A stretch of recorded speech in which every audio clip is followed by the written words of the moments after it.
چلیں بچوں، لکھائی کا کام تو ہو گیا، اب تھوڑی پڑھائی کی بھی پریکٹس کر لی جائے۔ چلیں، اب یہ آپ کچھ جملے دیکھ رہے ہیں، ان جملوں کو آپ کو پہلے آپ نے ہجے کر کے پڑھنا ہے اور اس کے بعد آپ نے ان کو روانی میں پڑھنا ہے۔ ساتھ ہی ساتھ ان جملوں میں آپ کو امدادی الفاظ بھی نظر آ رہے ہوں گے جو ہم نے کلاس میں کیے تھے، جیسے یہ ہے وہ۔ ٹھیک ہے، یاد آیا آپ کو؟ اب ان جملوں کو ہجوں سے پڑھتے ہیں۔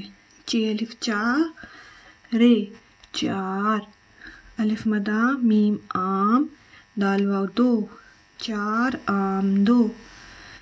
یہ ہے یہ، ہے الف ہا جیم الف جا لام جال، ہے بڑی ہے، یہ جال ہے۔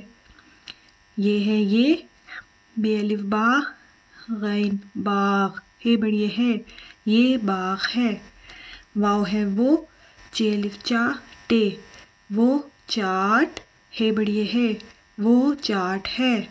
پے الف پا نون پان، دال واو دو پان دو۔ اب آپ بھی ان الفاظ کو اچھی طرح روانی میں ہجوں کے ساتھ اور پڑھ کر اپنی آڈیو ریکارڈ کریں اور دیے گئے واٹس ایپ نمبر پر بھیجیں۔ شکریہ، اللہ حافظ۔